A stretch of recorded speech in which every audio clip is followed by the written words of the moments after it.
ராமானுஜதயா பாத்திரம் ஞானவைராக்கியபூஷணம் ஸ்ரீமத்வேங்கடநாதாரியம் வந்தே வேதாந்ததேசிகம் லக்ஷ்மீநாதசமாரம்பாம் நாதயாமுனமத்தியமாம் அஸ்மதாச்சாரியபர்யந்தாம் வந்தே குருபரம்பராம் யோ நித்யமच्युतपदाम्बुजयुग्मरुक्मव्यामोहतस्तदितराणि तृणाय मेने अस्मद्गुरोर्भगवतोऽस्य देहिसिन्धोः रामानुजस्य चरणौ शरणं प्रपद्ये माता पिता युवतयस्तनया विभूतिः सर्वं यदेव नियमेन मदन्वयानाम् आद्यस्य नः कुलवतेर्वकुलाभिरामं श्रीमत्तदङ्घ्रियुगलं प्रणमामि मूर्ध्ना भूतं सरश्च महदाह्वय भट्टनाथ श्रीभक्तिसार कुलशेखर योगिवाहान् भक्ताङ्घ्रिरेणुपरकाल यतीन्द्रमिश्रान् श्रीमत्पराङ्कुशमुनिं प्रणतोऽस्मि नित्यम्।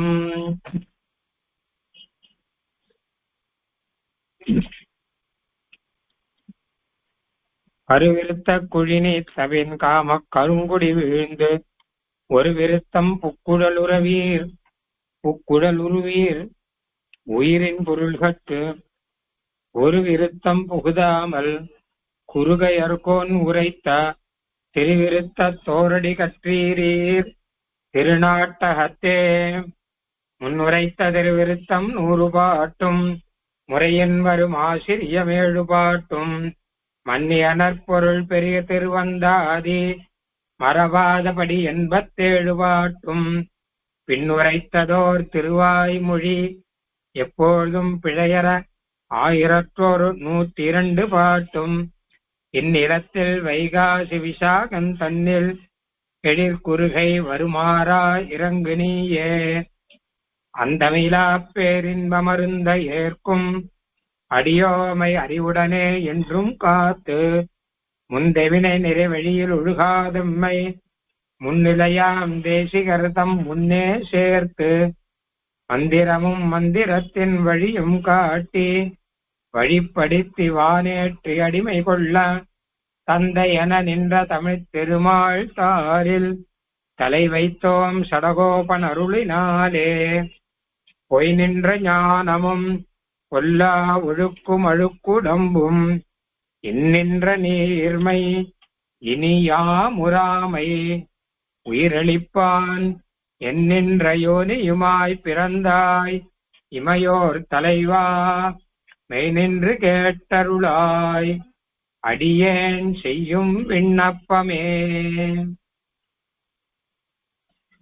திருவிருத்தத்திலே இன்றைக்கு நாம் பார்க்க இருக்கும் பாசுரம் 6வது பாசுரம் தடாவிய அன்பும் என்பதாக பாசுரம். 2வது பாசுரத்தில் ஆரம்பித்தே ஆழ்வார் நாயிகா பாவத்திலே பாசுரங்கள் அருளி செய்கிறார் அப்படிங்கிற ஒரு ஆச்சரியமான ஒரு தன்மையை பார்க்கிறோம். ஆழ்வாருடைய முதல் பிரபந்தம் இது. முதல் பிரபந்தத்திலேயே முதல்ல ஆரம்பத்துல 2வது பாட்டிலேயே நாயிகா பாவம் வருகிறது என்றால் எப்படிப்பட்ட பாவம் ஆழ்வாருக்கு இருந்திருக்கு என்பதாக தெரிகிறது. நாயிகா பாவத்திலையும் பலவிதமாக அருளி செய்யலாம் அப்படிங்கிறது இந்த திருவருத்தத்திலிருந்து தெரிகிறது என்பதை நாம் பார்த்தோம். இதற்கு அதாவது தோழி பாசுரமாக பார்த்தோம், தாய் பாசுரமாக பார்த்தோம். இதுக்கு முன் பாசுரத்திலே தன் வாடை பனிப்பி அல்வாக உடைய தன் வாடை அப்படின்னு ஒரு காற்று, அந்த காற்றை பார்த்து நீ இப்படி செய்யலாமா, பனிப்பு இயல்பெல்லாம் தவிர்ந்து எரி வீசுகிறாயே, அது எம்பெருமானுடைய செங்கோல் ஒரு நான்று தடாவியதோ, தடாவியதேனா தடாவியதோன்னு அர்த்தம், பெருமானுடைய செங்கோல் மாறிவிட்டதோ ஒரு சமயம் என்பதாக கேட்கும்படி ஆழ்வாருடைய நிலைமை இருந்து இந்த பாசுரம் இப்பொழுது 6வது பாசுரம் தடாவிய அம்பும் முறிந்த சிலைகளும் போகவிட்டு கடாயின கொண்டொல்கும் வள்ளி இதேனும் அசுரர் மங்க கடாவிய வேக பறவையின் பாகன் மதன செங்கோல் நடாவிய கூற்றம் கண்டீர் உயிர்காமென்கள் ஞாலத்துள்ளே. நாயிகையினுடைய அழகை பற்றி சொல்லக்கூடிய பாசுரம். இவள் எத்தனை அழகானவள் அப்படின்னா எம்பெருமானியும் மயக்கக்கூடிய அளவு அழகானவள். எம்பெருமானுடைய மதன செங்கோல் நடாவிய கூற்றம் கண்டீர். எம்பெருமான் உலகத்தை எல்லாம் நடத்துகிறான் இல்லையா? உலகத்தை எல்லாம் நடத்தும் எம்பெருமான், அதான் செங்கோல்னு போன பாட்டிலே சொன்னார். உலகத்தை எல்லாம் நடத்தக்கூடிய எம்பெருமான் அவன் மன்மதனுடைய ஆளுகையையும் நடத்துகிறான். லோகத்துல எல்லாருக்கும் மன்மதனுடைய ஒரு பாவம், மன்மதனுடைய ஒரு பீடா எல்லாம் வரும்படியாக மன்மதனுடைய செங்கோலையும் நடத்தக்கூடிய எம்பெருமான். அதை எம்பெருமான் நடத்துவதற்கு இவள்தான் முக்கியமானவள் போல இருக்கு. மன்மதனுடைய ஆளுகையை, மன்மதனுடைய செங்கோலை நடத்தக்கூடியவள் இவளா இருக்கும். அவ்வளவு அழகானவள். ஆகையாலே இங்கே இருக்கிற மக்களை பார்த்து சொல்லுகிறார், நீங்கள் எல்லாம் இவளிடம் நீங்கள் ஏமாந்து போகாதீர்கள். இவளுடைய வடிவழகை பார்த்து நீங்கள் உங்களுடைய உயிரை மாய்க்கக்கூடிய நிலையிலே போக வேண்டாம். நீங்கள் உங்கள் உயிரை பாதுகாத்துக் கொள்ளுங்கள், உயிர் காமின்கள், உயிரை பாதுகாத்துக் கொள்ளுங்கள் அப்படின்னு சொல்லக்கூடிய பாட்டு. நாயகனுடைய அழகிலே நாயகன் ஈடுபட்டு அவனே மயங்கி இருக்கிறான். ஆனால் இவள் அழகு அதற்கும் மேல, அந்த நாயகனுக்கும் மேலே உலகத்தில் உள்ள எல்லாரையும் மயக்கக்கூடிய ஒரு அழகு. அது மட்டுமல்லாமல் எம்பெருமானுடைய மதன செங்கோல் என்று இருக்கக்கூடிய மன்மதனுடைய ஆட்சி இருக்குள், அதை நடத்தக்கூடியவள் இவள். நடாவிய கூற்றம் கண்டீர், அதிலையும் கூற்றமாக யமனாக இருக்கக்கூடியவள். அதான் அதிலே ஈடுபட்டவர்களுக்கு கடைசியில உயிர் முடிந்து போகுங்கிற நிலையிலே வரும்படி ஆக்கக்கூடியவள். இவளை பிரிந்திருந்தால் அவருடைய உயிர் போகும் அப்படிங்கிற அளவு ஆக்கக்கூடியவள். ஆகையினாலே நீங்கள் எல்லாம் உங்களுடைய உயிரை பாதுகாத்துக் கொள்ளுங்கள் என்பதாக இந்த நாயிகையினுடைய அழகை பற்றி சொல்லக்கூடிய பாசம். அழகு அப்படி விசேஷமானது. தடாவிய அம்பும் முறிந்த சிலைகளும் போகவிட்டு கடாயின கொண்டொல்கும் வல்லிதேனும். அம்பும் அஸ்தம், அதாவது அம்பும் வில்லும், வில்லும் அம்புமாக ஏற்றி கொண்டு பகைவர்கள் எல்லாம் உயிரை மாய்ப்பார்கள் அப்படின்னு பார்த்திருக்கோம். வீரர்கள் எல்லாம் கையில் வில்லையும் அம்பையும் ஏற்றி கொண்டு மற்றவருடைய உயிரை போக்குவார்கள் அப்படின்னு. இவளும் அம்பும் வில்லும் வைத்திருக்கிறாள். ஆனால் அவர்கள் வைத்திருக்கிற அம்பும் வில்லும் இவருடைய கையில் இல்லை. அவர்கள் வைத்திருப்பது தடாவிய அம்பும் முறிந்த சிலைகளும். ஒடிந்து போன வில்லு, வளைந்து போன அம்பு. தடாவிய அம்பு அப்படின்னா வளைஞ்சு போச்சு, அப்புறம் அதாவது நுனியெல்லாம் மங்கி போச்சு. முறிந்த சிலைகள்னா வில்லெல்லாம் ஒடிஞ்சு போச்சு. அப்படி இருந்ததே ஏதோ கஷ்டப்பட்டு வச்சுன்னு அவர்கள்லாம் யுத்தம் பண்ணிட்டு லோகத்தில் இருப்பார்கள். ஆனால் இவள் அதையெல்லாம் போகவிட்டு, அதையெல்லாம் இவள் ஏற்றுக்கொள்ளவில்லை, அதையெல்லாம் விட்டு விட்டாள். இவள்கிட்ட இருக்கிற அம்பும் இவள்கிட்ட இருக்கக்கூடிய வில்லும் இந்த மாதிரி இருப்பதல்ல. பின்ன என்ன கேட்டா, கடாயின கொண்டொல்கும், எல்லாம் நன்று பிரயோகம் செய்யும்படியாக உபயோகம் செய்யும்படியாக இருக்கக்கூடிய வில்லையும் அம்பையும் கொண்டிருக்கிறாள். வில் என்பது இவளுடைய புருவம், அம்பு என்பது இவளுடைய கண்ணிலிருந்து வரக்கூடிய கட்டாட்சம், பார்வை. அப்படி வில்லை வளைத்து அம்பை பிரயோகம் செய்கிறார் போலே புருவத்தை வளைத்தும் புருவத்தை நெறித்தும் இவள் கண்ணாலே பார்க்கின்ற பார்வைகள் இருக்கின்றன. ஒவ்வொரு பார்வையும் ஒவ்வொரு அஸ்திரம். அந்த பார்வைகள் பட பட பட பட எதிரிகள் தானாக இவள் காலிலே வந்து விழுவார்கள். அப்படி எதிரே யார் நிற்கிறார்களோ அவர்கள் இவள் காலிலே வந்து விழ வேணும். அப்படிப்பட்ட ஒரு கண் அழகும் புருவ அழகும் அந்த விலட்சணமான ஒரு பார்வையும் படைத்தவள். அந்த பார்வையினாலே எல்லாரையும் தன் காலிலே விழச் செய்பவள். அப்படி கடாயின கொண்டு ஒல்கும், நன்கு பிரயோகப்படுத்தும்படியான அம்பும் வில்லும் வைத்துக் கொண்டிருக்கிறாள். வள்ளி இதேனும், ஆனால் ஒல்கும் வள்ளி. ஆனா இவளை பார்த்தா அப்படி தெரியாது. ஏன்னா பார்ப்பதற்கு எப்படி இருக்கான்னு கேட்டா ஒரு பூங்கொடி, அவதும் துவண்டு கிடைக்கிற ஒரு பூங்கொடி போல இருக்காள். நல்ல வீரர்கள்லாம் ஆஜானு பாகுவாக உடம்பை நன்றாக திம்முன்னு வைத்துக் கொண்டு கம்பீரமாக நின்று கொண்டு வில்லும் அம்பும் பிரயோகம் செய்வார்கள். இவளை பார்த்தால் அப்படி இருக்காது. ஏதோ துவண்டு கிடைக்கிற இடை எல்லாமே உடம்பே வளைந்து ஒரு பூங்கொடி எப்படி இருக்கும், மரம் மாதிரி நிற்க மாட்டாள். ஒரு கொடி மாதிரி வளைந்து மரத்தை சார்ந்து இருக்கும் கொடி போல இருக்கக்கூடியவள். ஆனால் அப்படி இருந்தாலும் நீங்கள் ஜாக்கிரதையாக இருக்க வேண்டும். ஏனென்றால் கடாவி அசுரர் மங்க கடாவி அவேக பறவையின் பாகன் மதன செங்கோல் நடாவிய கூற்றம் கண்டீர். அசுரர்கள் எல்லாம் அழிந்து போகும்படி அன்று ஒரு நாள் கருட வாகனத்தை நடத்தி ஓட்டி, அப்படி வேகமாக வந்த கருட வாகனத்திலே வந்த எம்பெருமான் இருக்கானே, வேக பறவையின் பாகன், அந்த எம்பெருமானுடைய மதன செங்கோல், எம்பெருமான் ஒரு மன்மத ஆட்சி என்று ஒண்ணு நடத்துகிறானே, அந்த மதன செங்கோலை நடாவிய, அதை நடத்துபவள் இவள்தான். எம்பெருமான் உலகத்திலே மதன செங்கோல்னு ஒண்ணு நடத்துகிறான். உலகத்தை எல்லாம் எம்பெருமான் தானே வழி நடத்துகிறான். அதுல மன்மதனுக்கு எல்லாரும் அவனுடைய ஆளுகைக்கு உட்பட்டு இருக்கணும், காமத்துக்கு வசப்படாதவர்கள் யாருமே இல்லை அப்படின்னு சொல்லும்படியாக அப்படி ஒரு செங்கோல் ஒண்ணு நடத்துகிறான் இல்லையா. அதுக்கு இவளை மாதிரி இருப்பவர்களை தான் முக்கியமா வச்சுட்டு இருக்கான். முக்கியமா இவளை வைத்திருக்கிறான் தான் சொல்லணும். ஏன்னா எம்பெருமானுடைய மதன செங்கோல் நடாவிய கூற்றம், அவனுடைய மதன செங்கோலை நடத்தி காட்டும் ஒரு யமன் இவள் அப்படின்னு. ஏன்னா கடைசியில உயிரை பறித்து கொண்டு போயிடுவாள். இவளை பார்த்த உடனே இவள் மேல எல்லாரும் ஆசைப்படுவார்கள். கடைசியில இவள் கிடைக்கவில்லை என்றால் உயிரை மாய்த்து கொண்டு விடுவார்கள். அந்த மாதிரி ஆயிடும். அப்ப நடாவிய கூற்றம் கண்டீர், அப்படி இருக்கவள் இவள். உயிர்காம் என்கள் ஞாலத்துள்ளே, இந்த உலகத்திலேயே உங்களுடைய உயிரை நீங்கள் காத்துக்கொள்ளுங்கள். இவரிடம் நீங்கள் அகப்பட்டு விட போகிறீர்கள், உயிர் போய்விட போகிறது, காத்துக்கொள்ளுங்கள் என்பதாக நாயிகையினுடைய ஒரு சௌந்தரிய லாவண்யாதிகளை விளக்கக்கூடிய பாசுரம்.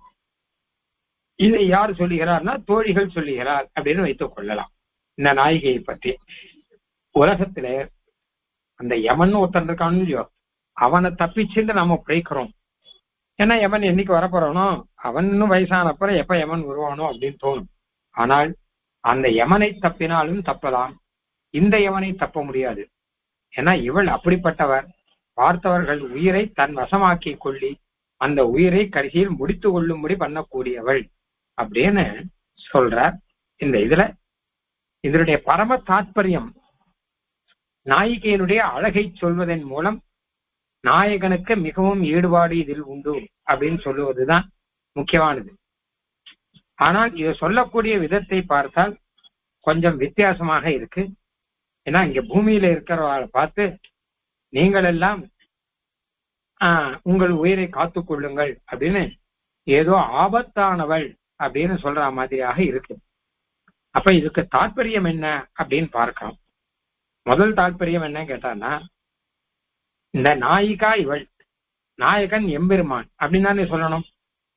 அப்போ நாயிகையானவள், அதுவும் உத்தம நாயிகையாக இருப்பவள், எம்பெருமானை தவிர வேற யாரிடமும் தன்னுடைய மதன செங்கோலை நடத்த மாட்டாள், வேற யாரிடமும் தன்னுடைய பூர்வ நெருப்பை பிரயோகிக்க மாட்டாள், வேற யாரிடமும் தன்னுடைய கட்டாட்சங்களாகிற அம்புகளை அவள் செலுத்த மாட்டாள்.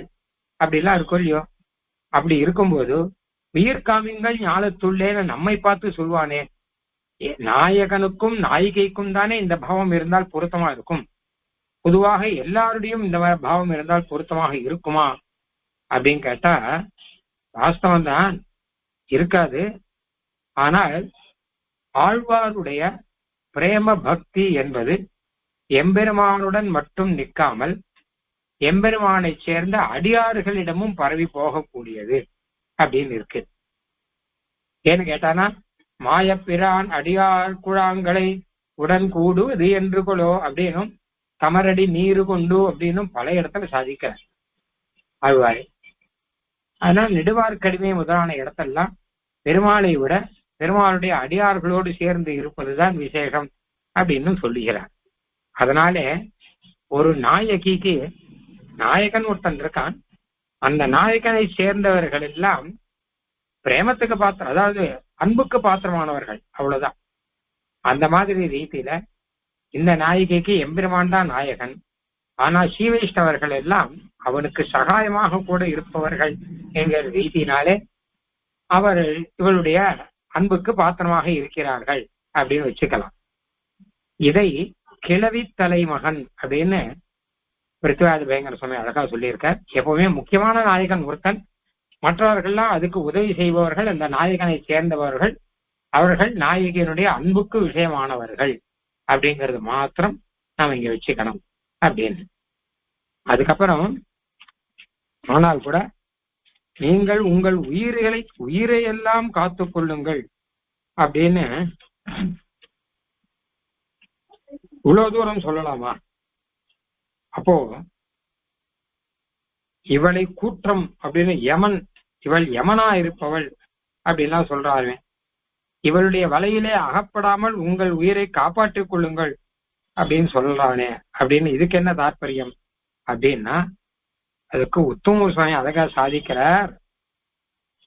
இவள் எல்லாரையும் தன் வசப்படுத்துபவள் தன்னுடைய கண்ணழகாலே பார்வையினாலே என்று சொன்னால், அப்போ நாயகனையும் தன் வசப்படுத்துபவள் அப்படின்னு அர்த்தம்.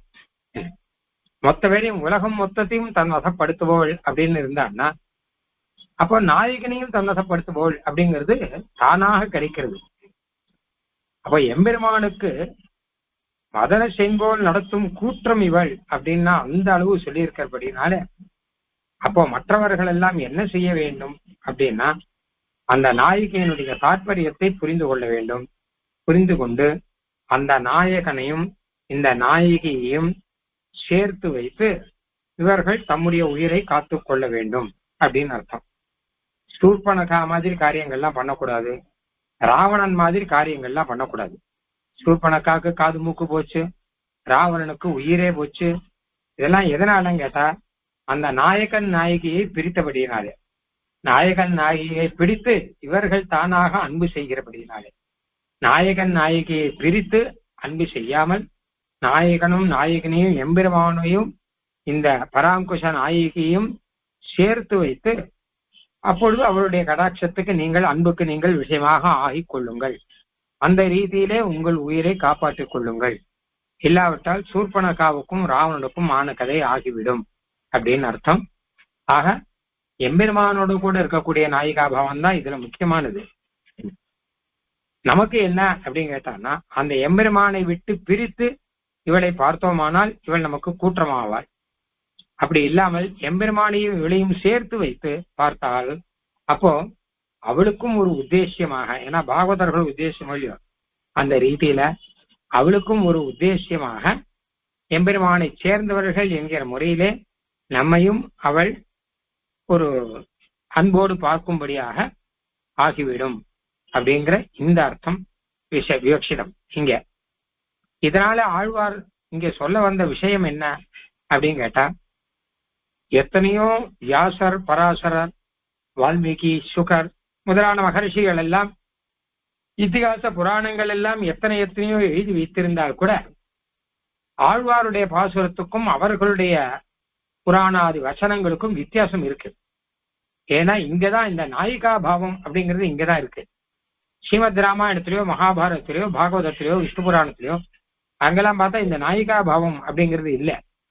ஆழ்வார் தான் எம்பெருமானிடம் நாயிகா பாவத்துடன் இருந்து அந்த நாயிகா பாவத்தை நமக்குள்ளும் கூட விதைத்து அந்த ரீதியிலே நம்மையும் வசப்படுத்துபவளாக ஆழ்வாருடைய சீசுக்திகள் இருக்கின்றன அப்படிங்கிற ஒரு விஷயம். அதனாலே நாம் செய்ய வேண்டியது என்ன அப்படின்னு கேட்டான்னா, இந்த ஆழ்வாரை விடக்கூடாது. ஆழ்வார் சம்பந்தம் பெறும்படி நாம் பார்த்து கொள்ள வேணும். அந்த எம்பெருமானுக்கும் ஆழ்வாருக்கும் இருக்கக்கூடிய அந்த ஒரு தனிப்பட்ட ஒரு பாவம் மற்ற ரிஷிகளுக்கெல்லாம் இல்லாமல் எம்பெருமானுக்கும் ஆழ்வாருக்கும் இருக்கக்கூடிய தனிப்பட்ட பாவத்தை அவருடைய இந்த தீசுக்திகள் மூலம் நாம் புரிந்து கொண்டு பகவத் விஷயத்திலே விசேஷமான ஈடுபாடை பெற்று நாம் இந்த ஞானத்திலே உயிரை காப்பாற்றிக் கொள்ளலாம். ஏன்னா நமக்கெல்லாம் இது ஒரு வழி. இல்லாட்டா இங்க ஆத்மாங்கிறது நசிச்சு போகும்படியாக அவர்கள் சொல்றதெல்லாம் நமக்கு புரியாது அப்படிங்கிற ரீதியில ஆகும். அதனால மற்ற ரிஷிகள் அவர்களோடு சம்பந்தம் பெறுவதை காட்டிலும் ஆழ்வாரோடு சம்பந்தம் பெறுவது என்பது நமக்கு மிகவும் விசேஷமானது அப்படிங்கிறது இதிலிருந்து நமக்கு கிடைக்கக்கூடிய சுவாபதேச அர்த்தம். இப்போ பாசுரம். தடாவிய அன்பும் முறிந்த சிலைகளும் போகவிட்டு, அம்பு வளைஞ்சு போச்சு, சிலைனா வில்லு, இது முறிந்து போச்சு அப்படின்னு இருக்கு. யுத்தம் பண்றவர்களுக்கெல்லாம் யுத்தம் பண்ணி பண்ணி பண்ணி அப்படி ஆயிடும். சில சமயம் அந்த அம்பெல்லாம் போட்டு தேய்ச்சின்னு இருப்பான். மகாபாரத யுத்தத்துலாம் வரும், பீஷ்மர் அம்பு போட்டு தேய்ச்சின்னு இருப்பார். ஏன்னா அது கூர்மையாக்கின்னு இருக்கார். அது கூர்மையை இழந்து போயிடுத்துன்னா அதை கூர்மையாக்குவார் அப்படின்னா வரும். அது மாதிரி வில்ல யாராவது எதிராளி வில்ல அடிச்சுட்டான்னா அது பாதி ஒடிஞ்சு போயிடும். அப்போ யுத்தத்துல இதெல்லாம் சகஜம். அதனால அப்படிப்பட்ட அம்புகள் அப்படிப்பட்ட சிலைகள் இருக்கோ இல்லையோ அதையெல்லாம் இவள் எடுத்துக்கொள்ளவில்லை. இவள் கையில் இருக்கக்கூடியது பிரம்மாஸ்திரம் போல விசேஷமானது அப்படின்னு காண்பிக்கிறதுக்காக இத சொல்ற. தடாவிய அம்பும் முறிந்த சிலைகளும் போக விட்டு, அதெல்லாம் போகும்படி விட்டு, அதெல்லாம் போகட்டும், அதெல்லாம் எனக்கு வேண்டாம்னு சொல்லிட்டார். கடாயின கொண்டு, கடாயின செலுத்தும்படி இருக்கக்கூடியதான அம்பையும் சிலையும் கொண்டு அப்படின்னு அர்த்தம். அதான் முன்னாடியே சொன்னேன், சிலை அப்படிங்கிறது புருவம், அம்புங்கிறது கண்ணிலிருந்து வரக்கூடிய கடாட்சங்கள். இந்த கடாட்சங்கள் ஒன்னும் அஸ்திர பிரயோகம் பண்ற மாதிரி இருக்கும். இது புருவக்கொடிக்கு ஓர் விலங்காமையல் பெற்றனமேனு சுவாமி தேசிகன் சாதிக்கிற ஞாபகம் வரும். பல இடத்துல ஆழ்வார்கள் கூட சாதிச்சிருக்கு. இவருடைய புருவங்கிறது வில்லு போல இருக்கு, கடாட்சங்கிறது அம்பு போல இருக்கிறபடினாலே எல்லாரையும் அது தன்வசப்படுத்த செய்யும், எல்லாரையும் தோற்க பண்ணும் அப்படின்னு அர்த்தம். கடாயின கொண்டு ஒல்கும் வள்ளி இதேனும், வள்ளினா கொடின்னு அர்த்தம். இந்த இடத்துல பெண்கிற அர்த்தத்துல வருது. கொடி போல பெண் இருக்கிறாள், கொடி போல துவண்ட நிலையில இருக்கிறாள். கொடி எப்படி ஆனால் மரத்தை பற்றி இருக்குமோ அந்த மாதிரி நாயகனை பற்றி இருப்பதற்கு தகுதியானவள் அப்படிங்கிற ரீதியில இருக்கு. ஒல்கும் வள்ளி இதேனும் அப்படின்னு. அப்போ அப்படிப்பட்டவளாக இவள் இருந்தாலும், இதனால சொல்ல வந்த விஷயம் என்ன அப்படின்னு கேட்டானா, பார்த்தா ரொம்ப இளைத்து மிகவும் மெல்லியலாக இவள் இருந்தாலும் இவள் குற்றம் கண்டீர் அப்படின்னு முடிக்க போறேன். அதாவது வியாசபராசர சுகாதி மகரிஷிகள் எல்லாரும் ஒரு மரம் போல நிற்பவர்கள். அவர்கள் செய்யக்கூடிய உபாயம் பக்தி யோகம். ஆழ்வார் செய்யக்கூடிய உபாயமோ சரணாகதி. சரணாகதினா ஒண்ணும் இல்லைன்னு அர்த்தம் இல்லையா? ஆக ஆக்கிஞ்சன்யத்தை முன்னிட்டு கொண்டு சரணாகதி செய்கிறார். அவர்கள்லாம் தன்னுடைய ஞான சக்தி, ஞானத்தினுடைய சக்தி இருக்குள்ளோ அதை வைத்துக் கொண்டு பக்தி யோகம் செய்கிறார்கள். ஆனால் ஞானத்தினுடைய சக்தியை வைத்துக் கொண்டு பக்தி யோகம் செய்பவர்கள் மரம் நிற்பவர்கள். மரம் எப்படி சக்தியோடு நிற்குமோ அது போல ஆகிஞ்சன்யத்தை மட்டும் வைத்துக் கொண்டு சரணாகதி பண்ணவள் அவள் கொடி போல. ஏன்னா மரம் மாதிரி கம்பீரமாக நிற்க தெரியாது, ஒன்றும் கிடையாது. ஆனா வேரூன்றி நிற்கக்கூடியது கிடையாது, கீழே துவண்டு விழக்கூடியது. சரணாகதினா அதானே, வேறொன்று நிற்காமல் கீழே விழுவது தானே. ஆஹா, அப்படிப்பட்ட சரணாகதி உபாயத்தை கை கொண்டவராக ஆழ்வார் இருக்கிறார். மற்ற ரிஷிகள்லாம் எத்தனை பக்தி யோகத்தை உபதேசமாக சொன்னாலும் அதற்கெல்லாம் மாறுபட்டபடியாக ஆழ்வாருடைய ஒரு சரணாகதி உபாயம் சிறந்து இருக்கிறது அப்படிங்கிறத காமிக்கிறதுக்காக கடாயின கொண்டொல்கும் வள்ளி இதேனும் அப்படியா இருந்தா கூட, அப்ப வியாச பராசராதிகள்லாம் பக்தி யோகத்தை விஸ்தாரமா சொல்ல ஆழ்வார் ஆக்கிஞ்சன்ய புரஸ்கரமாக சரணாகதியை சொன்னா கூட இவள் குற்றம் கண்டீர் அப்படின்னு. ஏன்னா எம்பெருமானுடைய அந்த மதன செங்கோல் நடத்தக்கூடியவள் இவள். அதாவது உங்களை மயங்க செய்பவள் அர்த்தம். அசுரர் மங்க கடாவிய வேக பறவையின் பாகன், இது எம்பெருமானை சொல்றது. மதன செங்கோல் நடாவிய கூற்றம் கண்டீர். இவருடைய பெருமை என்னன்னு பாத்துக்கோங்க. நம்ம எல்லாம் மயங்க செய்வது, நம்ம எல்லாம் தோற்கடிக்க செய்வது மாத்திரம் இல்லை, அந்த எம்பெருமானிய தோற்கடிக்கக்கூடியவள் இந்த அழகனாலே, இந்த கட்டாட்சத்தினாலே. எம்பெருமான் எப்படிப்பட்டவன் அப்படின்னா, ஒரு கருட வாகனத்திலே போறான், அந்த கருடனானவன் அசுரர்களை ஒழிக்கக்கூடியவன். அசுரர் மங்க கடாவிய, அசுரர்கள் எல்லாம் அழியும்படியாக கடாவிய ஓட்டிய வேக பறவை. கருத்மானுடைய வேகத்திலேயே அவர்கள கீழ் விழுந்துருவார்கள். அதி வேகமாக இறக்கையை அடிச்சார்னா அதுல 10 பேர் கீழ் விழுந்துருவார். அப்படி அதிவேகமாக போகக்கூடியவர். அப்புறம் மூக்கனால குத்தினா இன்னும் 10 பேர் விழுந்துருவார். கருத்மானுடைய பார்வையில பட்டே சில பேர் விழுந்துருவார். அப்படிப்பட்ட கருத்மானை செலுத்தக்கூடிய எம்பெருமான் அசுரர்களை எல்லாம் தோற்கடிக்கும்படி கருத்மானை வழி நடத்தக்கூடிய கருட வாகனத்திலே இருக்கக்கூடிய எம்பெருமான் இருக்கானே, அந்த எம்பெருமானையும் தோற்க செய்வோள் இவள் அப்படின்னா பாருங்க. அசுரர் மங்க கடாவிய வேக பறவையின் பாகன். வேக பறவைதான் கருத்மான். அந்த கருத்மானுடைய பாகன்னா சுவாமின்னு அர்த்தம்.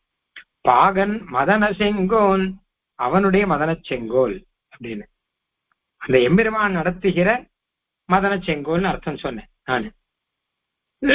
அதாவது எம்பெருமான் லோகத்தை எல்லாரையும் பல விதத்துல வழி நடத்துகிற மாதிரி ஒரு ஆண் பெண் அப்படின்னு ஒரு வித்தியாசத்தை வச்சு, மனுஷர்களுக்கு மட்டும் இல்ல, மிருகங்கள் உட்பட பட்சிகள் உட்பட எல்லாத்திலையும் இந்த ஆண் பெண் அப்படின்னு ஒண்ணு வச்சு மதன செங்கோல் நடத்தி அதன் மூலம் தானே சம்சாரத்தையே நடத்துறான். மேல மேல அடுத்தடுத்து குட்டிகள்லாம் வந்துட்டு இருக்கனா காரணம் அதுதானே. அந்த மதன செங்கோல் நடத்துவதற்கு அவன் ஆண் என்றும் பெண் என்றும் பிரித்திருக்கான் இல்லையா, அந்த மாதிரி அதுக்கு உதாரணமா இவளை சொல்லணும். உண்மையில இவள் தான் மதன செங்கோல் நடாவிய எம்பெருமானுடைய மதன செங்கோலை நடத்துபவள் இவள் தான் அப்படின்னு. இங்க பறவையின் பாகன் அவனுடைய மதன செங்கோல் அப்படின்னு அர்த்தம் சொல்லலாம். இல்ல பறவையின் பாகன் மதன, அதாவது எம்பெருமானுடைய மதனன் அர்த்தம். மன்மதன்கிறவன் எம்பெருமானுடைய புத்திரன். பெருமாள் விஷ்ணுவனுடைய புத்திரன் மன்மதன் அப்படின்னு புராணங்கள்ல சொல்றது. அதுக்கு தெரியற மாதிரி ஸ்ரீ கிருஷ்ணாவதாரத்துல கிருஷ்ணனுடைய புத்திரனாக மன்மதன் அவதாரம் பண்றான் அப்படின்னு வரும், பிரத்யும்னன் அப்படின்னு. அதனால பல இடத்துலயும் விஷ்ணுவனுடைய புத்திரன் தான் மன்மதன் அப்படிங்கிறது ரொம்ப பிரசித்தம். அதனால வேகப்பறவையின் பாகன் மதனன் அப்படின்னு வச்சுக்கோங்க. வேகப்பறவையின் பாகன் பகவான், அவனுடைய புத்திரன் மதனன், அவனுடைய செங்கோல் அப்படின்னா மன்மதனுடைய ஆட்சி, அதை நடத்துபவள், மன்மதனுடைய ஆட்சியை நடத்துபவள், எல்லாம் உங்களையும் மன்மதனுடைய வலையில் விழச் செய்பவள் அப்படிங்கிற அர்த்தம் வச்சுக்கலாம்.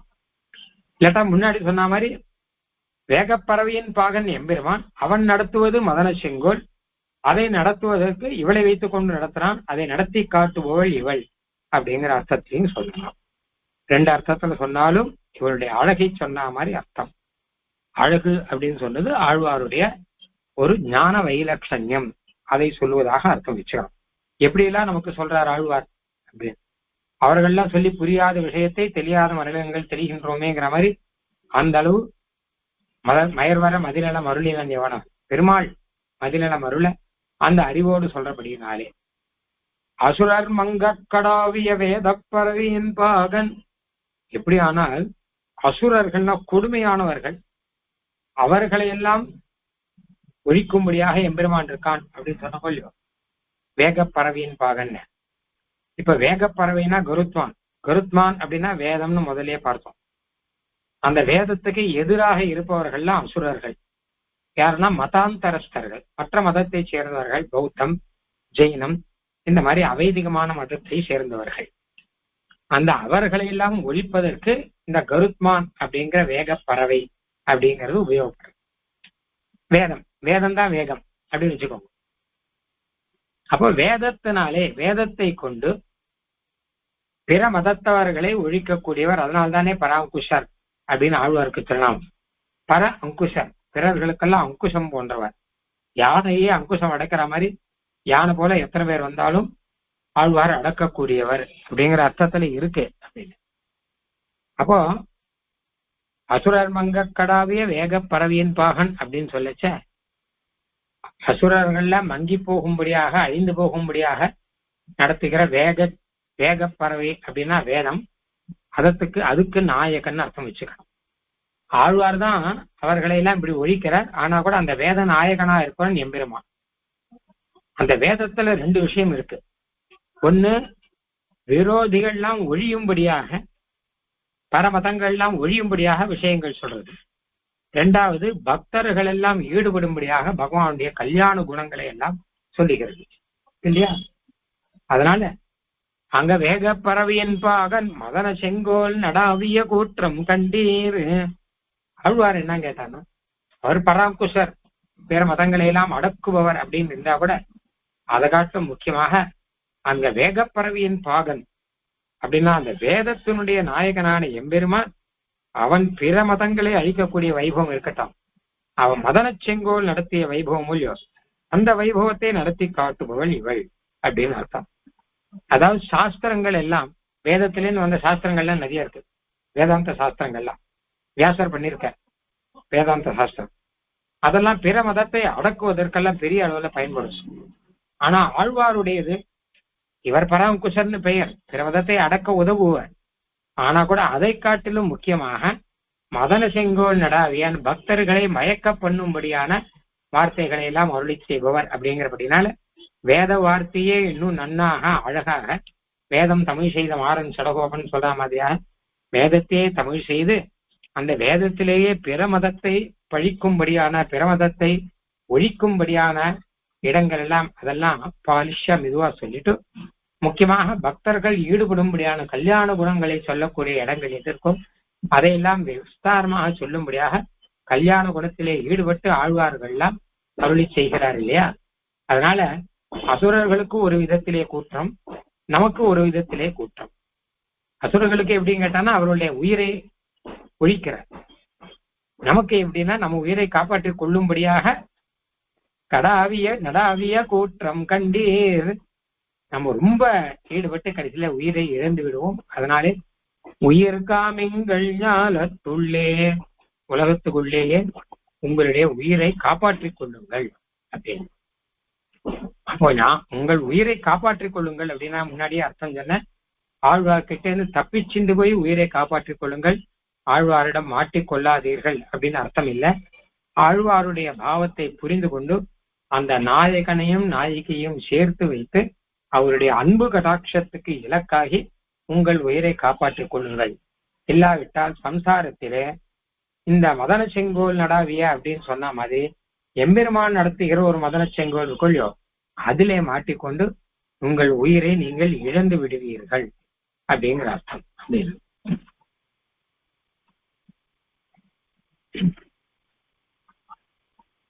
அதனால ஆழ்வாருடைய அவதார ரகசியம் கூட இங்க தெரியுது இந்த பாசுரத்துல. வியாச பராசர சுகாதி மகரிஷிகள் எல்லாரும் பிற மதங்களை எல்லாம் ஒழித்து பக்தர்களை மெதுவாக தன் பக்கம் ஈடுபட செய்யும்படியாக சூத்திரம் முதலானதெல்லாம் அருளை செய்திருந்தாலும் ஆழ்வார் சம்சாரிகளை அப்படியே ஒட்டுமொத்தமாக தன்னிடம் ஈடுபட வைத்து அதுக்கு அப்படியே அவர்களை எம்பெருமானிடம் சேர்த்து வைப்பதற்காக அந்த சம்சாரிகள் போன வழியிலேயே மதன செங்கோல் நடத்தி காட்டுபவர். அவர்களெல்லாம் மதன செங்கோல் லௌகிக விஷயத்திலே ஈடுபட அதை பெருமாள் விஷயத்திலே ஈடுபடும்படியாக சம்சாரிகளை திருத்தி பணிகொள்ளக்கூடியவர் ஆழ்வார் அப்படின்னு இவருடைய அவதாரத்தினுடைய ஒரு வைலட்சண்யம். வைலட்சண்யம்னா ஒரு தனிப்பெருமை. மற்ற வியாசர் எல்லாமே கூட அவதாரம் தான், ஆனா வியாசாதி அவதாரங்களை காட்டிலும் இவர் அவதாரத்துக்கு இருக்கக்கூடிய தனிப்பெருமை அப்படிங்கிறது இந்த பாட்டினுடைய சாரம். தடாவிய அம்பும் முறிந்த சிலைகளும் போகவிட்டு கடாயின கொண்டொல்கும் வல்லிதேனும் அசுரர் மங்க கடாவிய வேக பறவையின் பாகன் மதன செங்கோல் நடாவிய கூற்றம் கண்டீர் உயிர் காமிங்கள் ஞாலத்துள்ளே. இன்னொரு விஷயம் அழகா உத்தம சுவாமி சாதிக்கிறார். ஒரு சமயம் எம்பெருமானே எல்லாரையும் மயங்க வைக்க வேணும் என்பதற்காக மோகினி உருவம் எடுத்தான் அப்படின்னு இருக்கு. அதாவது அமிர்த மதனம் செய்யும் போது அசுரர்களை எல்லாம் மயங்க வைப்பதற்காக மோகினி உருவம் எடுத்தான் எம்பெருமான். நாச்சியார் திருக்கோலம் அப்படின்னு சொல்றா இல்லையா, அதுல எல்லாரும் மோகித்து போயிட்டா. கடைசியில அமிர்தத்தை தேவர்களுக்கு கொடுத்தான், அவர்களை ஏமாற்றி விட்டான் அப்படின்னு இருக்கு இல்லையா. அசுரர் மங்க கடாவிய வேக பறவையின் பாகன் மதன செங்கோல், எம்பெருமானுடைய மதன செங்கோல் மற்ற பேர்கிட்ட நடத்துறது மாத்திரம் இல்லாமல் தானே ஒரு பெண் வேடம் போட்டுக்கொண்டு இப்படி வந்தானோ. அசுரர்களை எல்லாம் மங்க வச்சுட்டான், எல்லாரும் மயங்கி போயிட்டான். எல்லாரும் மயங்கி போய் கடைசியில அழிந்து போய்விட்டார்கள் வரும். கடைசியில ஒரு யுத்தம் ஒன்று நடக்குது, அந்த யுத்தத்துல பெருமாள் ஜெயிக்கிறார் அப்படின்னு வரும். அதுல அசுரர்கள் ஏமாந்து விட்டார்கள் அமிர்தம் கிடைக்காமல் அப்படின்னு. அந்த மோகினி ரூபம்னு சொல்லுவா.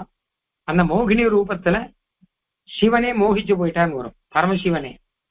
ஆனா பரமசிவனே அந்த பெண் ரூபத்தை பார்த்து அவர் மோகிச்சு போய் பக்கத்துல பார்வதி தேவி இருக்கா, அந்த பார்வதி தேவியை மறந்து அந்த பெண்ணிடம் ஈடுபட்டு பெண் பின்னாடி போக ஆரம்பிச்சுட்டார். நல்லபடியா பார்வதி தான் சொன்னாள். அதுக்கப்புறம் பெருமாள் பழைய ரூபத்தை எடுத்த பிறந்தான் சிவனே பழைய நிலைக்கு வந்தாராம். இல்லாட்டா அவர் தன்னையும் மறந்துட்டார், பார்வதியும் மறந்துட்டார், எல்லாரையும் மறந்து அந்த பெண் பின்னாடி போற அளவு ஆயிட்டார் அப்படின்னு. அப்போ பெருமான் நடத்துகிற மதன செங்கோல் அப்படிங்கிறது சிவன் உட்பட எல்லாரையும் மயங்க செய்யும்படி இருக்கும் இல்லையா. அதே மாதிரி ஆழ்வார் நடத்துகிற மதன செங்கோல் அப்படின்னு நம்ம வச்சுக்கலாம் அப்படின்னு. பெருமாள் நடத்துகிற மதன செங்கோல் அப்படிங்கிறது அசுரர்களை மயக்குவதற்காக, சிவனை மயக்குவதற்காக பெருமாளே வந்தார். பக்தர்களை மயக்க வைக்கணும் அப்படிங்கிறதுக்காக ஆழ்வாரை அவதாரம் பண்ணி அவரை நாயிகா பாவத்தில் இட்டு, பெருமாள் எப்படி நாயிகா வந்தாரோ அந்த மாதிரி ஆழ்வாரை நாயிகையாக ஆக்கினார். பெருமாள் நாயகியாக வந்தபோது அந்த நாயகியினுடைய அழகிலே மோகித்து அசுரர்கள்லாம் தன்மயம் இழந்தார்கள் அப்படின்னு இருக்கு. ஆழ்வார் நாயகியா வரும்போது இவளுடைய அழகுனா வார்த்தை அழகு அப்படின்னும், அது மட்டும் இல்லாமல் இந்த இவளுடைய நாயிகா பாவம்னு ஒண்ணு இருக்கும், பாவ அழகு, அந்த பாவத்திலேயே மோகித்து பக்தர்கள் தன்மயம் இழந்தார்கள். அசுரர்கள என்ன பண்ணாங்க கேட்டா, அந்த நாயிகை கிட்ட மோகிச்சு போய் பெருமாளே மோகினி வேஷம் விட்டுன்னு வரைச்ச அந்த மோகினி கிட்ட மோகிச்சு போய், அவளே மோகினி தானே, அதனால மோகிச்சு போய் அந்த அமிர்த கலசத்தை அவகிட்ட கொடுத்துட்டான். நீ பார்த்து யாருக்கு கொடுக்குறியோ கொடு அப்படின்னு சொல்லி கொடுத்துட்டாள் அப்படின்னு வரும். அந்த மாதிரி ஆழ்வாருடைய இந்த நாயிகா பாவத்திலே நாம் எல்லாம் மோகித்து போய் நம்ம எல்லாத்தையும் ஆழ்வாருக்கு சமர்ப்பித்து அவருடைய பாவத்துக்கு அடிமைப்பட்டு நாம் இருக்க வேணும் அப்படின்னு அர்த்தம். இன்னொரு அர்த்தம் என்ன சொல்லலாம் கேட்டான்னா, உயிர்காமின்கள் ஞாலத்துள்ளே, யாரு இதுல இருந்து தப்பிச்சு போனோமோ அவெல்லாம் போய்க்கோங்க, மற்றவெல்லாம் இங்க வாங்கன்னு அர்த்தம். அதாவது இது கொஞ்சம் முன்னாடி சொன்ன அர்த்தத்துக்கு விபரீதமான அர்த்தம்.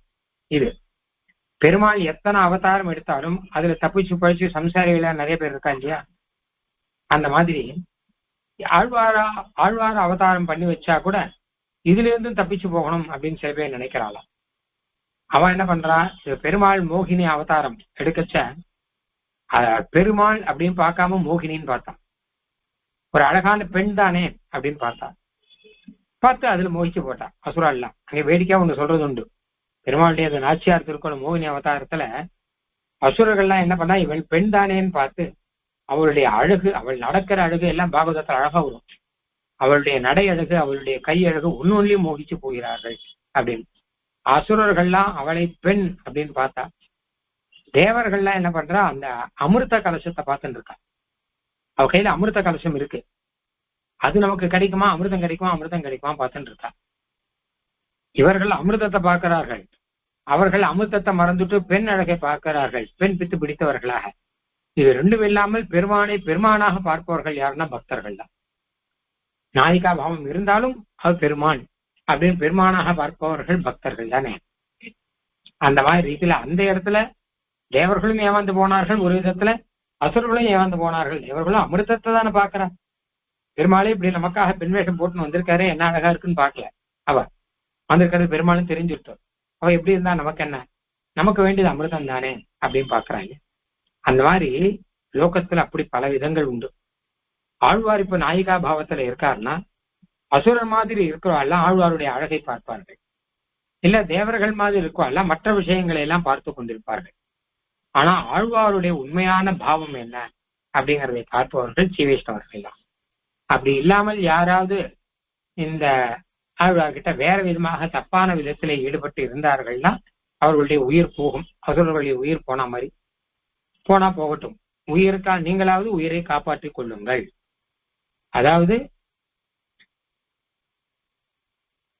அப்படின்னு ஒரு அர்த்தம் சொல்லலாம், ஆனா இந்த அர்த்தம் வியாக்கியானத்துல இல்லை, ஆனா இப்படியும் அர்த்தம் சொல்லலாம் அப்படின்னு சொல்றது, அப்படியும் ஒருத்தர் எழுதியிருக்கார் அப்படின்னு.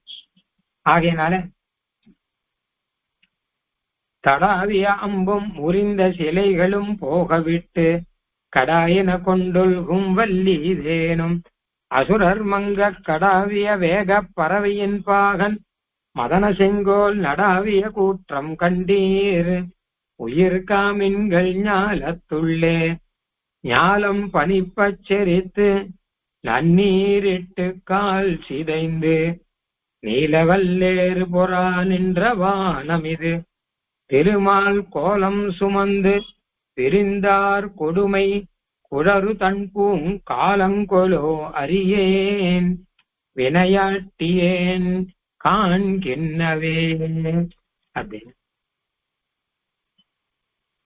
முன்னாடி இதுக்கு முன் பாசுரத்துல தென்றல் காற்றுல வருந்தி இருக்கிறாள் ஒரு நாயகி அப்படின்னு அதை பற்றி பார்த்தோம் இல்லையா. தென்றல் காற்றிலே இப்போ நாயகி வருந்தி இருக்கிறாள் அப்படின்னு சொல்லிட்டு அந்த நாயகியானவள் அப்படியே பார்க்கும்போது அங்கே மேகங்கள் இருந்தன.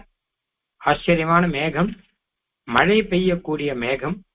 அதை பார்த்த உடனே கார்காலம் வந்து விட்டது அப்படின்னு தெரிஞ்சது.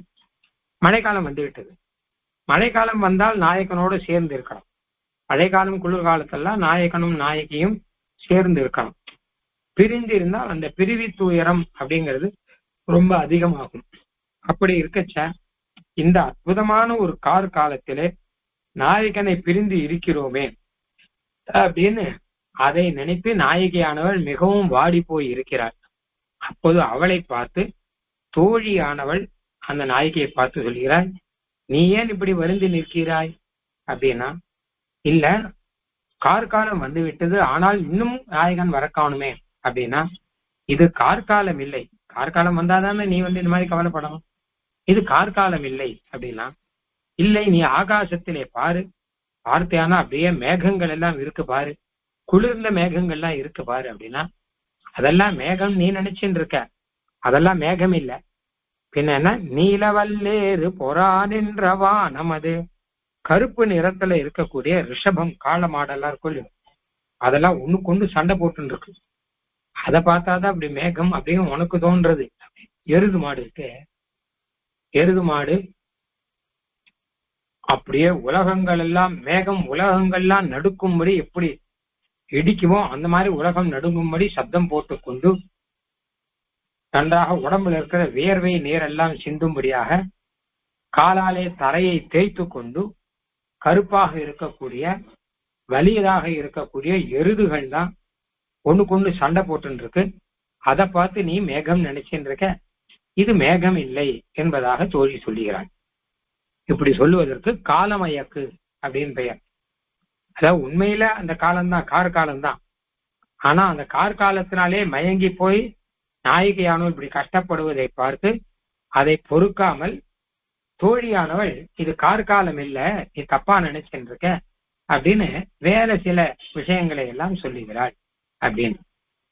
அது எப்படி இங்க இந்த பாட்டுக்கு இப்படிதான் அர்த்தம் கண்டுபிடிச்சோங்கன்னா, அந்த தோழி பின்னாடி சொல்றா, இது ஞாலம் பனி பச்சரித்து நன்னீரிட்டு கால் சிதைந்து நீலவல்லேறு பொறா நின்ற வானம். அது ஏறுனா எருது, இந்த எருது எல்லாம் சண்டை போட்டு இருக்கு ஆகாசத்துல, அவ்வளவுதான் அப்படின்னு சொல்லிட்டு அப்புறம் சொல்றா, திருமால் கோலம் சுமந்து பிரிந்தார் கொடுமை குழறு தன் பூங் காலம் கொலும் அறிய. இல்ல இது கார்காலம் தானோ எனக்கு தெரியாதுமா அப்படிங்கிறா. ஏன்னா அந்த மேகத்தை பார்த்தா எம்பெருமானுடைய திருவடிவம் போல இருக்கு. அப்போ பிரிந்து போன நாயகன் அவனுடைய கொடுந்தன்மையை சொல்லக்கூடிய ஒரு காலம் தான், நாயகனுடைய பிரிந்து விட்டானே அப்படின்னு அவனுடைய கொடுமையை அவனுடைய கொடுமையை புரிய வைக்கக்கூடிய கார்காலம்தான் இதுவாகும். தன் பூங்காலம் கூட இல்ல கார்காலம் தான் உண்மையிலேயே வந்துருத்தோம், அரியேன் எனக்கு தெரியாது அப்படின்னு சொல்றான். நாயிகையானவள் இது கார்காலம், நாயிகைக்கு தோழியானவள் இது கார்காலம் இல்லை, ஏதோ எருதெல்லாம் சண்டை போட்டு இருக்கு அப்படின்னு சொன்னவள் தான் இப்படி அநியாயமா பொய் சொல்லக்கூடாது. பொய் சொல்றதுக்கும் ஒரு அளவு வேணும் இல்லையா? அதனால இப்படி கண்ணாபின்னு அநியாயமா பொய் சொல்றோமே, பொய் சொல்லி இவளை நாம் ஆறுதல் சொன்னால் எத்தனை நாள் இருக்கும் அப்படின்னு பயந்துட்டு அவளே பாதி உண்மையும் சொல்லலாம் அப்படிங்கிறதுக்காக, சரிதான் அந்த கார்காலம் தான் வந்திருக்குமோ என்னவோ, அது என்னமோ எனக்கு தெரியவில்லை, தன் பூங்காலங்களும் அறியேன் வினையாட்டியேன் காண்கின்றவே. நான் பார்க்கறது என்ன எனக்கு சொல்ல தெரியலமா, நான் வினையாட்டியேன், நான் பாபம் உடையவள். ஏன்னா உன்னுடைய துக்கத்தை பார்த்து கஷ்டப்படும்படியான ஒரு பாபத்தை உடையவள் நான் அப்படிங்கிற அர்த்தத்துல இந்த பாட்டு இருக்கு. ஆக முதல்ல காலத்திலே நாயகனை விட்டு பிரிந்து இருக்கக்கூடிய நாயகியுடைய அவஸ்தையை பார்த்து அவளுக்கு ஆறுதல் சொல்லும்படியாக கால மயக்கு செய்கிறாள் அப்படின்னு அர்த்தம். உபரி கனம் கனகட்டிதம் தூரே தயிதா கிமே ததா பதிதம். சம்ஸ்கிருதத்துல அழகா காவியத்துல ஸ்லோகம் இருக்கு. ஆகாசத்துல மேகத்தை பார்த்து மேக கர்ஜனை மழை எல்லாம் பார்த்தானே நாயகனும் நாயகியும் பிரிந்து இருந்தால் அவர்களுக்கு ஒருவருக்கு ஒருவர் ஞாபகம் வருமா, ஐயோ இப்பொழுது நாயகியை நம்ம விட்டு நம்ம பிரிந்து இருக்கோமே அப்படின்னு மனசை நினைச்சு ஏங்குமாம் அப்படின்னு உண்டு. காலத்துக்கு அந்த சுபாவம் உண்டு. கார் காலத்துல 2 பேரும் சேர்ந்து இருந்தால் அந்த காலத்தை நன்றாக அனுபவிக்கலாம் அப்படின்னு. பெருமாள் ராமனுக்கும் சீதா பிராட்டிக்கும் விவாகம் ஆச்சு இல்லையா? கல்யாணமாகி 12 வருஷ காலம் அவர்கள் அயோத்தியில இருந்தார்கள். அதுக்கப்புறம் தான் காட்டுக்கு போறார்.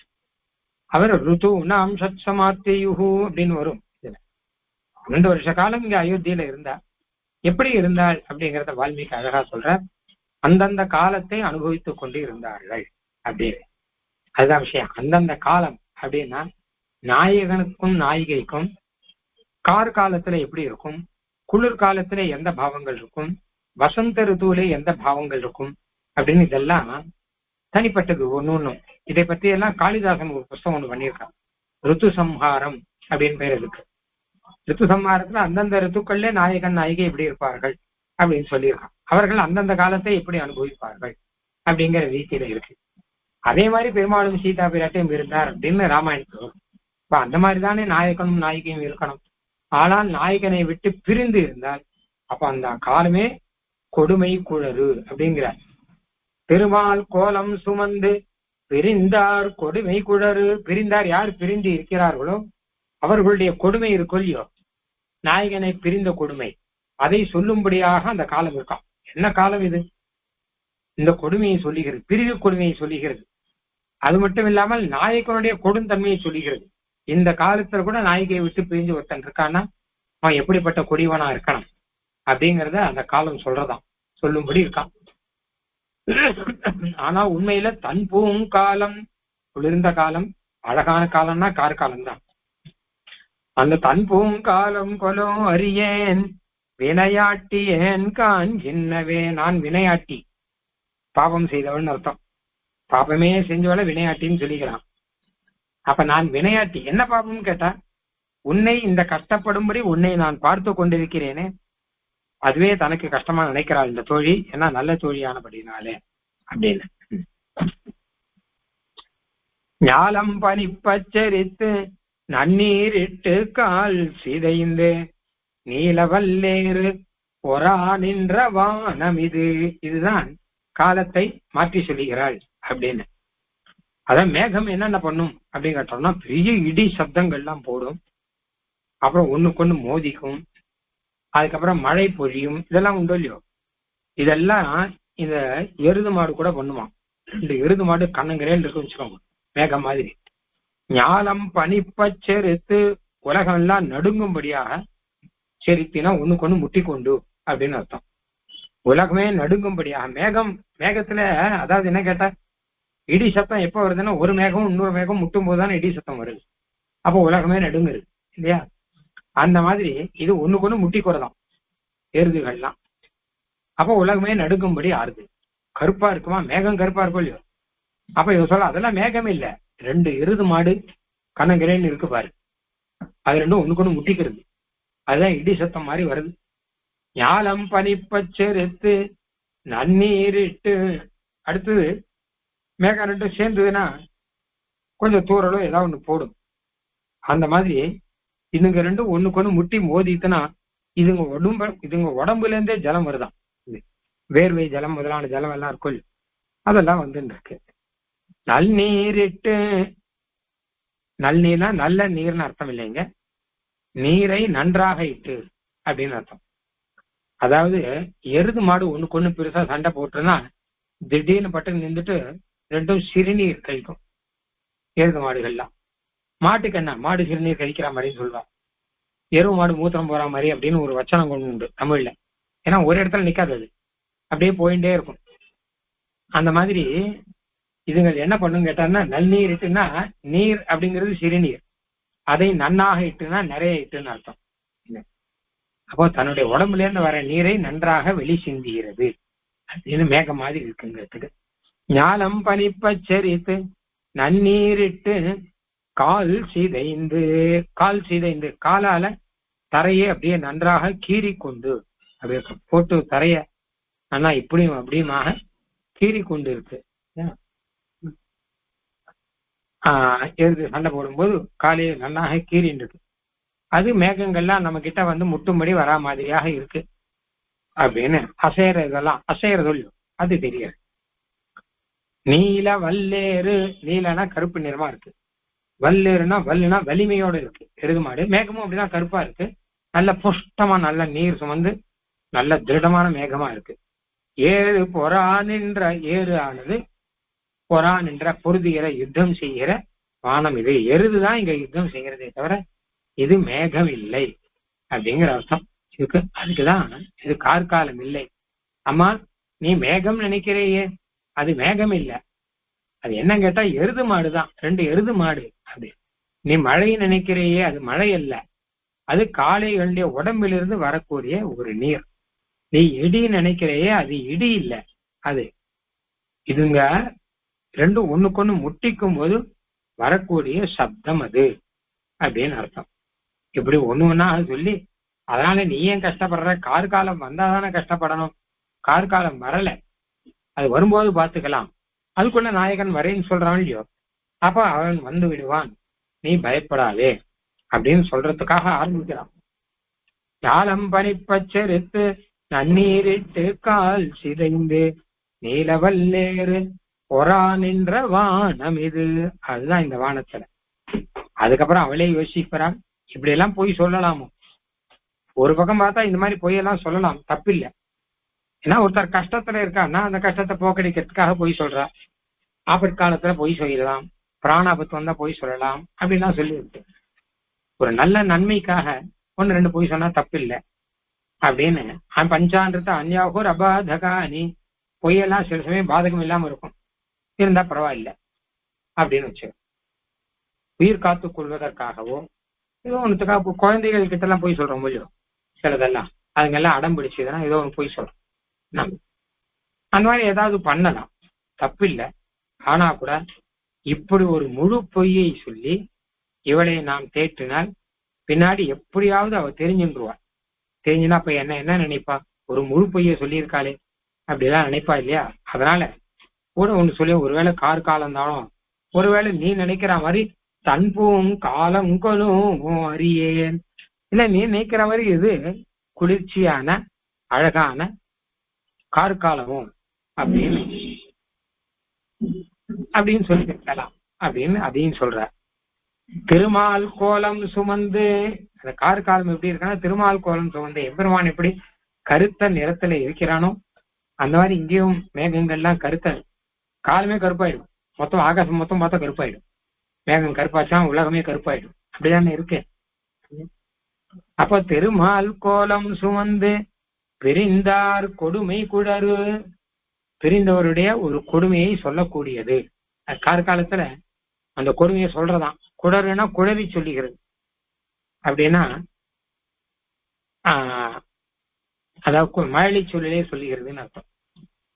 தெளிவா சொல்லாமல் மழலை சொல்லால ஏதோ சொல்ற, குழந்தைகள் எல்லாம் மழலை சொல் சொல்ற மாதிரி இந்த மேக சத்தங்கள்லாம் கிட்ட ஏதோ சொல்ற மாதிரி இருக்கு.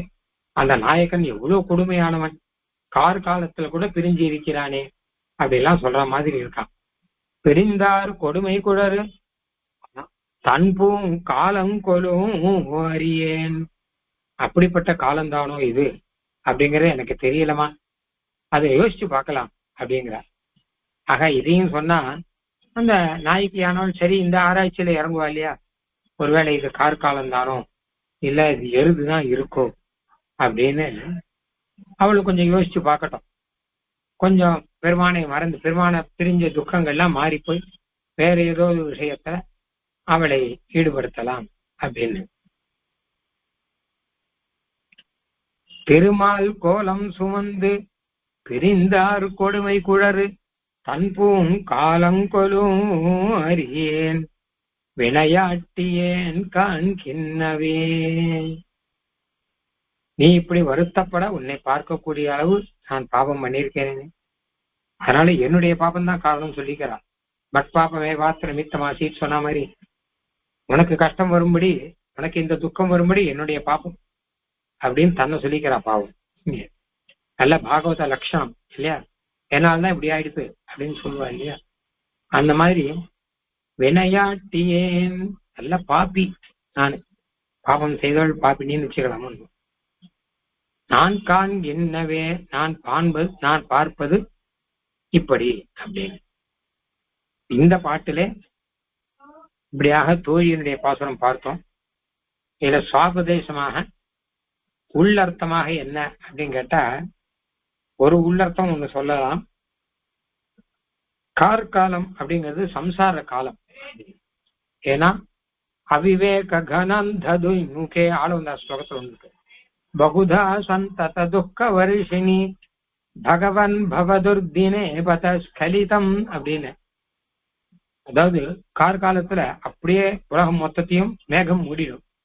அந்த மாதிரி இந்த சம்சாரத்துல நமக்கு அஜ்ஞானம் மூடின்னு இருக்கு. கார்காலத்துல நிறைய மழை பெய்யும். மாதிரி சம்சாரத்துல நமக்கு நிறைய துக்கம் அப்படிங்கிறது மழையா பெஞ்சிட்டு இருக்கு. கார்காலத்துல துர்தினம் அப்படின்னு வரும். அதாவது சூரியனே இருக்காது. அந்த மாதிரி நமக்கும் அந்த மாதிரியாக ஒரு நல்ல தினம்னு இல்லாமல் சம்சாரத்துல இருந்துட்டு இருக்கு. அதனால இந்த சம்சாரத்தை பார்த்து ஆழ்வார் வருந்துகிறார் அப்படின்னு அர்த்தம் சென்று அவளுடைய வருத்தம் தீர்ப்பதற்காக தோழி சொல்லுகிறாள். இது நீ இப்படி எல்லாம் நினைக்க வேண்டாம். அப்போ இப்படிப்பட்ட நிலையிலும் எம்பெருமான் வரவில்லையே அப்படின்னு ஆழ்வார் ஒரு வருத்தத்தை வெளிப்படுத்த, அந்த வருத்தத்தை போக்குவதற்காக இதையெல்லாம் இப்படி நினைக்க வேண்டாம், வேற விதமாக நினைக்கலாம் அப்படின்னு ஏதோ சில விதத்தை சொல்லுகிறாள் அப்படின்னு ஒரு அர்த்தம் வச்சுக்கலாம். அப்படின்னு ஏன்னு கேட்டா, பிரிந்த துக்கத்தை பத்தி சொல்றாரு இல்லையா. பிரிந்த துக்கங்கிறது ஆழ்வார்க்கு சம்சாரம் தான். சம்சாரத்துலாம் பிரிந்த துக்கம்.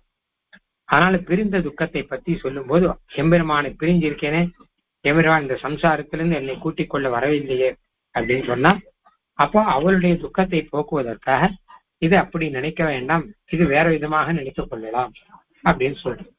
இந்த சம்சாரத்தை கார்காலமாக, அதாவது மோசமான ஒரு தினமாக நினைக்காமல் இது ஏதோ ஒண்ணு வாய்த்திருக்கு அப்படின்னு நினைச்சு விடலாம். ஞாலம் பனிப்பச்சரித்து நன்னீரிட்டு கால் சிதைந்து நீலவல்லேறு பொறான் என்ற வானம் இது திருமால் கோலம் சுமந்து பிரிந்தார் கொடுமை குழறு தன் பூங் காலம் கொலோ அறியேன் வினையாட்டியேன் தான் கென்னவே. ஆழ்வாருக்குள்ள வருத்தம் தெரிகிறது. இப்படிப்பட்ட ஒரு விதத்துல பார்த்தான்னா இது நல்ல குளிர்ந்த காலம்னு வச்சிருந்தா கூட அந்த காலத்துல எம்பெருமானை பிரிந்து இருக்கோமே அப்படின்னு ஆழ்வாருடைய வருத்தம். இல்ல சம்சாரம் அப்படிங்கிறது மோசமான காலம்னு வச்சிருந்தா கூட அப்போ ஆழ்வாருடைய வருத்தம் இன்னும் இருக்கு. அப்போ அதற்கு ஒரு பரிகாரம், ஒரு சின்ன ஏதாவது ஒரு கால மயக்க சொல்லி அதை தேற்றுவதாக இருக்கு அப்படின்னு வச்சுக்கலாம். காண்கின்ற நகலுங்கிற அடுத்த பாசுரம் நாளைக்கு. ஆழ்வார் எம்பெருமானார் தேசிகன் திருவடிகளே சரணம்.